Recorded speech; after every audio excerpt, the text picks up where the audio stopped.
Today in episode 209, we are talking about how inflammation impacts autism behaviors and some causes and solutions for you as well.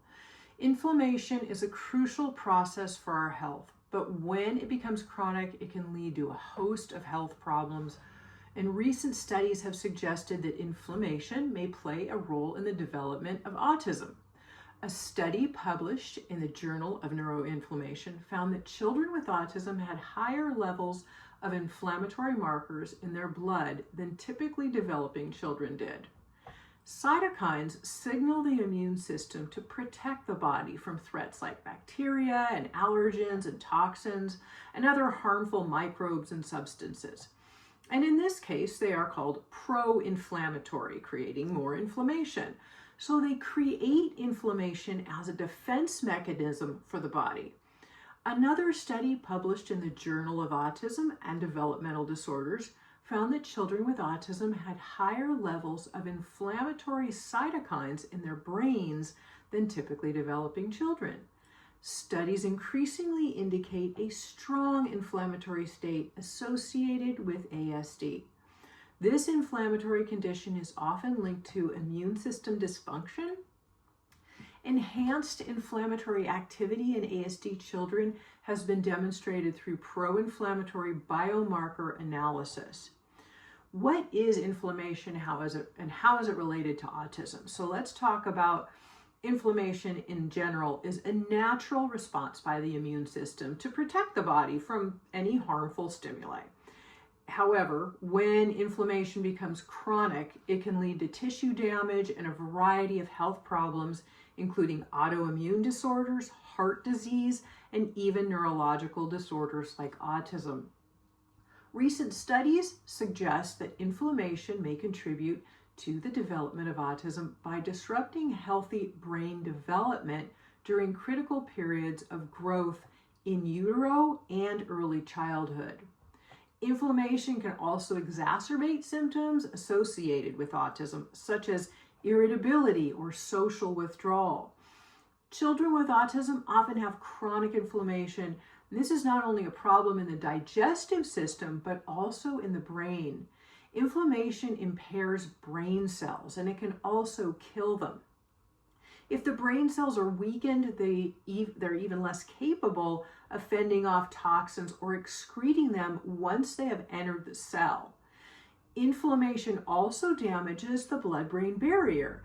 This is the brain's protective shield against toxins, and without it, the brain is vulnerable to a lot of damage, whether it's from undigested food particles in the bloodstream or environmental toxins such as heavy metals or pesticides, or even household chemicals. The most common disorders caused by inflammation are anxiety and obsessive compulsive disorder, but many more can exist. One more critical factor is inflammation's ability to alter neurotransmitters.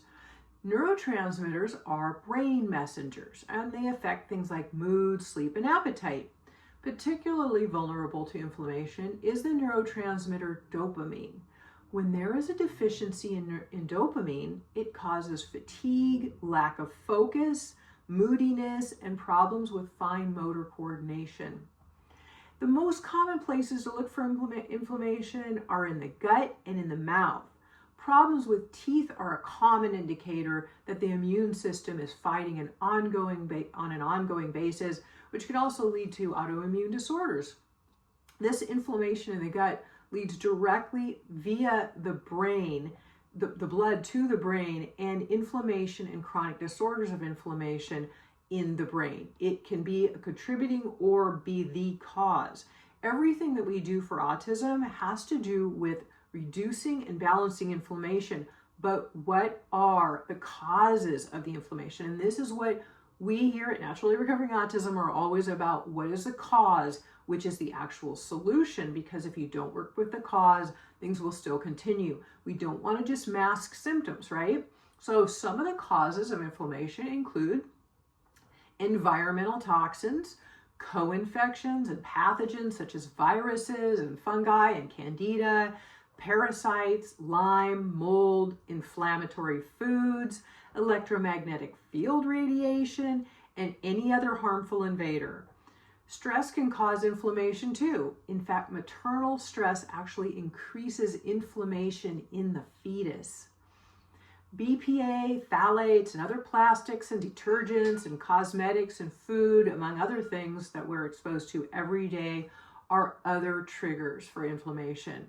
Your laundry detergent can be a huge factor that you don't even think about. Many things in the home that we're exposed to daily are things that we don't realize could be toxic if we're not aware of them and educated. Always read your labels for these things as well. In the last 60 years, several 100,000 new chemicals have been introduced. They create hostility and inflammation and disturb the immune system, which then triggers inflammation in the body as it fights to protect us. So let's talk about regulation of the immune system. When the immune system is overactive, it can lead to chronic inflammation, but we must modulate the immune system to regulate. Never rapidly boost the immune system in a child with autism. This can lead to autoimmune issues where the body then begins attacking itself. Other studies have shown that children with autism have higher levels of antibodies against their own brain tissue, suggesting that the immune system may be attacking healthy brain cells. This is common with PANS. Now, I'm going to link to some episodes I've done with some of the things I'm discussing here today, because for greater detail, I've covered some of these in other episodes. So I'll link to those in the show notes for you. But PANS itself is an acronym for Pediatric Autoimmune Neuropsychiatric Syndrome, and it's very common in children with autism. Parents might notice a sudden onset of symptoms such as obsessive compulsive disorder or OCD, or tics. Tics can be motor tics where their body jerks rapidly, or even vocal tics. Additional symptoms often include separation anxiety and fearfulness, a decline in school, especially in reading and math abilities, language regression, bedwetting, aggression itself, and anxiety with stress. PANS predisposes one to the symptoms of autism, and autism being a co-diagnosis. Instead of having a fever, their brain will be directly affected, and therefore the psychology. So this is how it all wraps into behavioral symptoms. PANS affects the immune system, which is commonly weak in those with autism, so then there are a much higher percentage of those with autism that get it. And this needs to be regulated right away so we can stop the attack on the brain, because the immune system is literally attacking the brain, and that's where these heightened symptoms can happen pretty quickly. We never boost the immune system in a person with autism, though, because we have to regulate or modulate it, or they can go easily into hyperimmune response, which is an autoimmune reaction. And this is what I was referring to which happens with PANS. An additional immune response that causes further issues is mast cell activation syndrome. And again, I've done an episode in the past on this that I'll link to. Close to 100% of children with autism have histamine intolerance and mast cell activation. So histamine is a chemical that plays a key role in the body's inflammatory response. Histamines are released by the digestive tract and the brain in defense as an allergic type of reaction. The DAO enzyme helps the body break down excess amounts of histamines, but commonly this enzyme is defective in children with autism. In histamine intolerance, the body is overproducing histamines, and there are too many for the body to break down.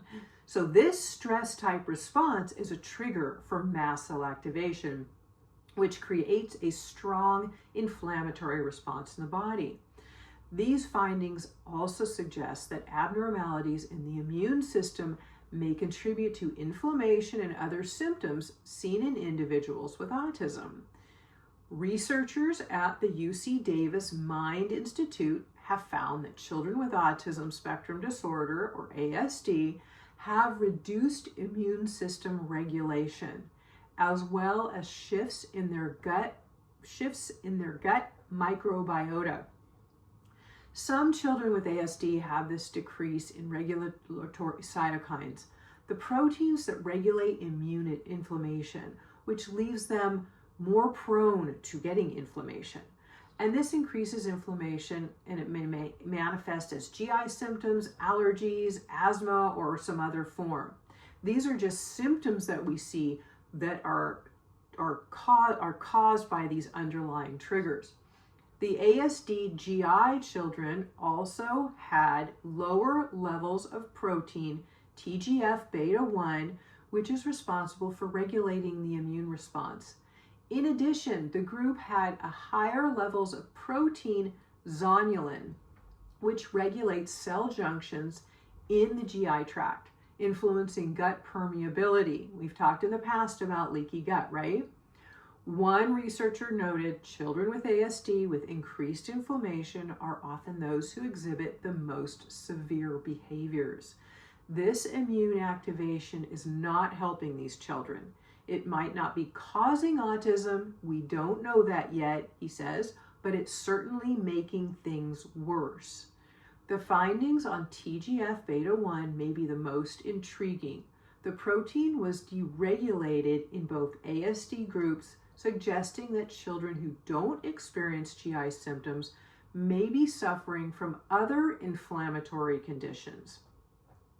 Dysregulated TGF-beta1 is very common in the mold biotoxin illness that I've talked about in various episodes also. There's a chronic inflammatory response that affects multiple systems of the body, including the brain, and it can cause damage to the brain and is often manifested as symptoms of things like chronic fatigue, depression, sleep disorders, cognitive decline, hormonal imbalance, abdominal pain, anxiety, and a lot more. The mold biotoxin illness is very, very common in children with autism, and it comes from an actual genetic defect that doesn't allow, that over 29% of the world population has, it doesn't allow the body to dispel toxins or get rid of them when exposed, so the body just keeps creating more and more inflammation. Scientists who studied the brains of 8 children on the spectrum who had died found that inflammation may be the main driver of autism. Researchers compared the brains of 8 children with the developmental disorder of autism and 8 children without it. They found the parts of the autistic children's brains that are crucial to working memory and attention, areas that are impaired in people who have autism, had unusually high levels of the molecule known to trigger inflammation. Results show that the brains of the children with ASD had increased numbers of a protein called interleukin-18 or IL-18. A new study led by Tufts University School of Medicine in Boston, Massachusetts, has found that high numbers of this inflammatory protein are found in the brains of children with autism spectrum disorders. This particularly occurred in the amygdala, the part of the brain that is responsible for detecting fear, and the dorsolateral prefrontal cortex, which is involved in cognitive skills that include working memory, attention, and evaluating rewards. IL-18 is known to bring about serious inflammatory responses, which suggests it may play a role in some inflammatory diseases, particularly of the skin, such as psoriasis. The study goes on to say how they feel anti-inflammatory drugs that target inflammation may be helpful, but I have to wonder why they would only think of targeting the inflammation alone and not working with the causes of it, which would take care of the actual problems creating it. This would only be a minimal and temporary fix to mask symptoms. We know that solutions come from working with the underlying causes of the inflammation. And researchers look at ways of doing this with drugs, but we don't need harmful drugs with negative side effects. We have natural solutions in removing and remedying the causes. Long-term results come from fighting the inflammation with natural resources, with a clean, non-toxic environment, and removing inflammatory foods from the diet while detoxifying the body of the chemicals and toxins that it's loaded with. alleviating the pathogens and the co-infections that are causing it, we have to work with all of these underlying root causes of the inflammation, and it can be done naturally and safely without drugs that often have negative side effects. I commonly find that parents do not realize the negative impact of many of the foods their child is still eating or toxins in the home environment. Be sure your child's diet is free of inflammatory foods. Start with my free food guide at autismcheatsheet.com, but also reduce high histamine foods as additional triggers. And I'll link to a past episode I did on histamines for you in the show notes, so you know what some of those are, and you can learn more about it. Because some of these foods are actually healthy foods, but they tend to create high histamine, and we don't want any more of that for our kids, especially those sensitive. Testing for gut inflammation. Now, there is a laboratory, a few of them. One, Diagnostex, offers a panel used with your child's stool that can give their inflammation markers along with a lot of other valuable information. The test can also check for IgA antibodies or gluten allergens, parasites, fungus, and more. But I've also talked about many of these tests being unreliable for these. So you could get a positive or a negative test when your child is actually positive. Most alternative practitioners use this laboratory and have these tests on hand, or they can order them. However, many practitioners do not know about all of the underlying issues with autism or how to work with them naturally and effectively. Testing is an expense that can be avoided because we already know children with autism have gut and pathogen issues. Spending your funds on the resources that can help your child get better are a far greater way to go for getting actual results, especially if what you're using is natural and safe. So what do? When researching online, we see captions that say, all you need to do are reduce inflammation or have your child eat more fruit and sleep better, which they likely aren't doing even despite your good efforts. But there is so much more to this that is necessary to do in order to reduce the inflammation. And I can tell you about supplements that help with inflammation, and they are very important, but they're only a piece of the puzzle. If the underlying causes are not also worked with thoroughly and properly, then you will fall short of results regardless of your efforts. Now, also you want to remember that these are health issues. So your child has underlying pathogens and toxicity and infections that are keeping them sick. You're just seeing them as symptoms of autism or behavioral issues that you can't understand, or cognitive issues or sleep disorders. And these are caused by these underlying issues. We don't want to let this inflammation continue in the body because it's downright dangerous. It is imperative to work with the causes, again, not just symptoms. Causes, again, such as toxins, including things like glyphosate, which is sprayed on a lot of our food crops, and heavy metals and pathogens such as candida and parasites, and co-infections like mold biotoxins, Lyme disease, and autoimmune issues such as PANS. These continually affect the gut and keep it from getting healthy. This means the brain too, since the gut directly affects the brain. And we talked about that leaky gut issue where the undigested food particles are actually able to leak through the intestinal lining into the bloodstream, which tells the immune system to react, and which it does by creating inflammatory markers to fight it off. Now your child has new allergens and has more inflammation in the body, and that also means inflammation in the brain. You might be doing a lot of really, really great work for your child with diet, which is, of course, very, very important, and it's stage one, but these underlying root causes must all be worked with. There's obviously a lot to this, and I would love to be able to get it all to you in one episode, or even a few for that matter. But the best way I can walk you through all 4 stages for optimum results is by asking you to watch my free webinar, where I'll walk you through everything in more detail. I cover all of the things I've mentioned here today of the pathogens and co-infections and talking about diet in the gut. So you'll learn all of the 4 stages. I also realize that you need help because support on this journey is so important. And this is all a lot. It has to be. It's life-changing, but it is so worth it. So in the webinar, you'll learn how I guide parents through every step of the way and how I can help you too. So please watch it now. The direct link is naturallyrecoveringautism.com/free workshop.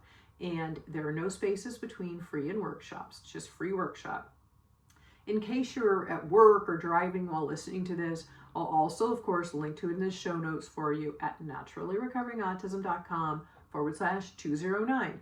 So just remember, this is episode 209.